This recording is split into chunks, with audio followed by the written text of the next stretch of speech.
You keep changing up your mind like spin the bottle, playing hide and seek with all your... Don't know why I'm here, but I'm here. Are we having a laddie day today? Is that what's happening? I'm just going to the home stable because that's just retreat there. So we went for a gold theme with the stable, by the way. I'm not sure if I like it or not. I like it. But I don't. And I think it really fits like Silverblade, but I don't know. Yeah, that's just how life is going at the moment. Hey everyone, and welcome back to my channel. So today we're doing a fun little Halloween. Actually, I should turn on the Halloween decorations if we're doing a Halloween video. We're doing a fun little Halloween train with me. So I've seen a couple of other people do this for Halloween, and I thought it would be fun to do this myself because we're doing my ghost encounter today. We're talking about my ghost encounter and how I lived in a haunted house for, I think, what was it, like a year and a half? That's the video. Yeah, so let's get started. We're gonna go to the Halloween place first. It's not really like a big story. There is like a big final story that I'm gonna get to at the end, where it's the ghost encounter, and it wasn't my personal encounter, even though I did have little like feelings, which I'll get to in a minute. Basically, just to start off with, I am not usually a believer in the supernatural, but I am Christian, which is very ironic. Saying that I've had ghost encounters when I'm Christian, but it happens, you know, there's stuff out there and I'm not really gonna go into it. So I was very skeptical of this happening, and when my mom told me about the encounter that she had, it was very like, oh, okay, because we're a Christian family, so we don't really believe in that kind of stuff. And I love how I'm starting with the haunted trail ride. I just realized this is gonna be so much fun. We moved like far away from where I grew up, and this was our first house in the new area, and it was like a little apartment. This was during COVID too, so we spent a lot of time at the apartment. It's not really an apartment, it's more like a townhouse, right? So we moved in, and like first few months absolutely fine. I mean, it's like the jitters of just getting used to like the creaks and the like drafts of a new house, right? It's a pretty old house. It's like from the 1800s. It's been around for like hundreds of years. So it was a really nice little apartment building.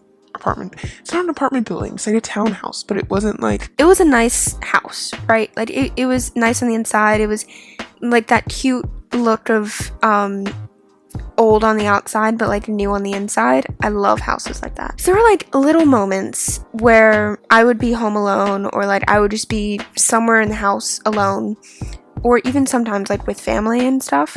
Like I would just get that like feeling of like the hairs on your back of your neck like standing up, and like I would get like really cold, which I know it sounds so it sounds so cliche, but like I would get very cold. There are two like specific moments that I remember that I think tie into this.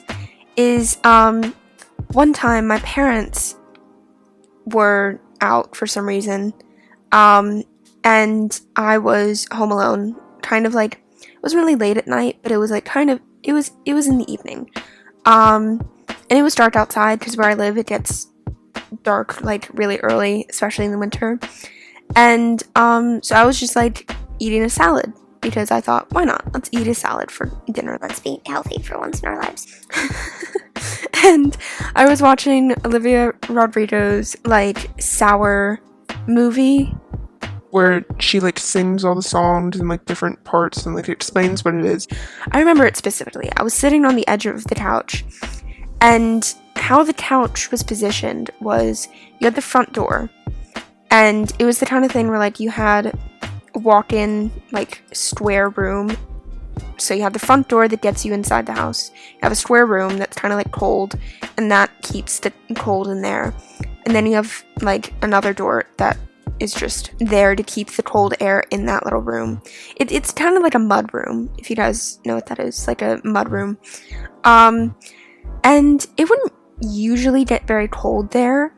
And there was like a little walkway behind the couch, because you had the door behind the couch to get into the house, obviously.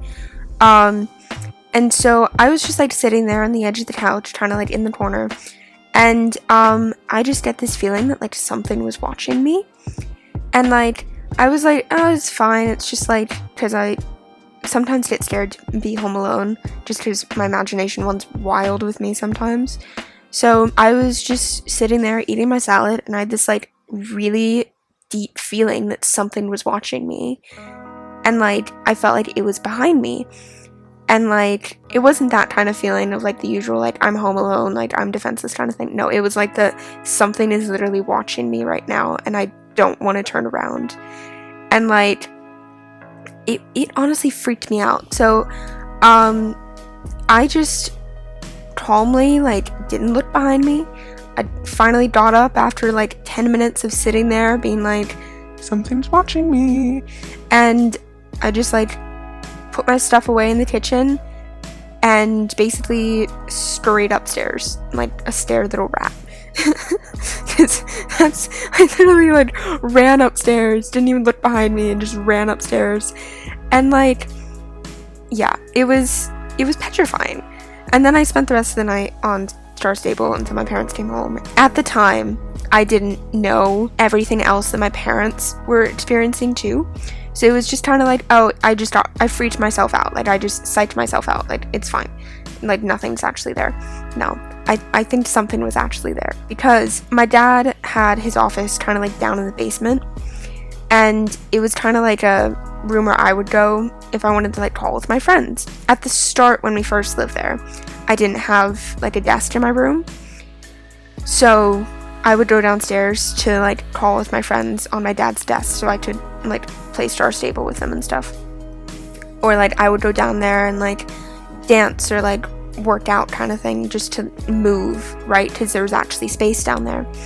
And so I'm failing miserably. This is insane. basically I would be down there sometimes, and like it would get really cold in the basement. It's the kind of like basement creepiness that you usually have in house basements, right? We lived on the corner. So if you imagine townhouses like all in a row, we lived on the corner street. We had one neighbor, and we shared a wall with them, and that wall was the same wall that the stairs to the basement was on. Whenever I was down there, sometimes I would hear like people laughing and like hear people running up and down the stairs. I'm an only child, so there's no reason that I should have been hearing children laughing on my side of the wall, right? You might think like, oh, maybe your neighbors, the walls are thin. Yes, the walls are very thin. We did hear our neighbors sometimes. But our neighbors were like college kids. They didn't have children at all. They didn't have like any kids. And this sounded specifically like children. Like there were multiple little feet running up those stairs. And like, it's not like college kids would really have friends that have children.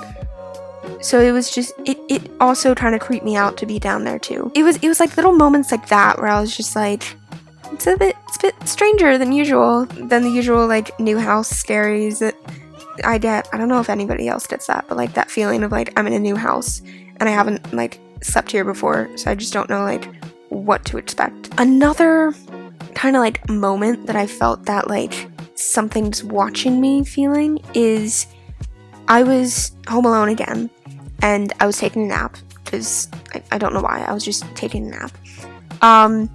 And I woke up and I'm like, it's colder than usual, right? Like it feels cold, right? And so I opened my door to let the cold air out, and my parents weren't home and they weren't like coming back for a while, and so I was like, okay, I'm awake now, so I might as well just like do something. So I was hanging out on my computer, just kind of like doing stuff, writing, doing homework, and I heard like the creaking noise of like a door opening, and my door was like closing by itself. My room was on a slant. but it wasn't slanted that the door would close by itself. It was slanted so the door would open by itself. And I had a like stopper, like a door stopper thing in front of it anyway for that. And it was just closing by itself, just closing with the door stopper in front of it. It was creepy. And so I was just like, okay, don't look at it and it won't be happening. And so I basically ignored it, but I was just like, that's really weird. Like, it hasn't done that before. It never did that again. It only happened once, and I specifically remember it because I'm like, I'm not dreaming because I just woke up. And so, yeah. It was a whole thing. It was a whole situation at that house because it freaked me out, and like it was just little moments of like feeling something's watching you, or like that feeling of like, I'm not alone right now, am I? It's like you would hear sounds in the walls, you would hear windows and doors like creaking and stuff, but like we usually kept our windows closed because where we live it gets really cold and it gets really hot. Yeah, it was just a whole like plethora of things that were just not right? Like it wasn't normal. Near the end of our time living there, my mom worked late into the night sometimes, so she would have like night classes almost that she would teach, and so she was preparing for one of these night classes. It was kind of like close to midnight, and how she had her desk set up was, since it was a smaller house, she had her desk so that it was in the living room, dining room almost, and it was just against a wall, and behind her was the door to the basement, and it was usually kept open just because it would get extremely hot down there. So you know how when you're like looking at a black screen, you can sometimes like see a reflection in it. So my mom was preparing for her class, and she looked up and she saw like a thing there, like in the reflection of her screen, and like as she kept looking at it, it was like a woman dressed in like period clothing. So when I say like period clothing, I mean like around the time that the house was built kind of clothing. So like mid to late 1800s kind of thing, right? Is how she described it. Woman was just kind of leaning against the door, but the thing is, the stairs, there's not like a platform. It just goes straight down to the stairs. And so it was like she was kind of just floating there, I guess. She was like leaning against the door frame and kind of just like watching her. Like just watching her work, right? She still had a class to teach, and this was before the class, so she just stayed there until the class was over, didn't look back, and ran straight upstairs. The funny thing is, like, we were all having these little, like, not experiences, but like, we were all having these like little experiences, and like, we just never shared them with each other. And so it was just kind of, everyone's like, something's not right about this house, but it might just be me. And then it was just supposed to be a house that like we could stay in for a little bit, like a few months or so. We ended up staying there for like a year and a half, which is more than we were supposed to, but we had to because of quarantine and stuff, so it was fun. As we were finally leaving the place, and like as we were driving away to go to the new house that we were renting, my parents were just like, so we have something to tell you. And they just told me about their like little encounters with the ghost, and I'm like, I thought it was just me. And so apparently we had been like just living in a house and each getting like not really haunted by the ghost, but like just creeped out. From what I could tell, all like the thing was doing was just watching us. It's still creepy, yes. It's like still creepy. It's like stalker vibes and stuff, yes. But like it could have been much worse. Like, come on, it could have been a lot worse. So I came up with this theory, right? That like maybe this ghost was just like a family, because we had heard children before. My thought was maybe it could tell that like we were a family, and so it was kind of just like watching us. It was just curious. Oh, I shouldn't really be at Steve's. It's like a lag central over here. It wasn't planning on doing anything like terrible. It was just watching us and kind of just like letting us be in their house. It was a very interesting experience, and I definitely have like my theories about it. I try not to think too much about it just because it is like really creepy looking back at it, that like that ghost could have done something like weird. I would call it a nice ghost, really, because I don't think it meant to creep us out. It just did. It was just living its undead life, I guess. I don't know. I'm just ranting at this point. That's my theory about why my house was haunted. So, yeah, we moved away. We lived in a different house for like another few years, and now we live in our current house, which is a really great house. I like this house. It's not haunted. So that's one thing. Yeah, so that was my little train with me, and listen to my ghost story rant. Thank you guys so much for watching, and I hope you guys have a really fun Halloween. I have a little Halloween party that I'm doing with my friends. Dress up for you. Have fun, okay? Go get yourself some candy. Watch yourself some Hocus Pocus and Beetlejuice. Thank you so much for watching. Don't forget to like, subscribe, and turn on notifications so you never miss another video, and I'll see you guys next time. Bye! You keep changing up your mind like a spin the bar.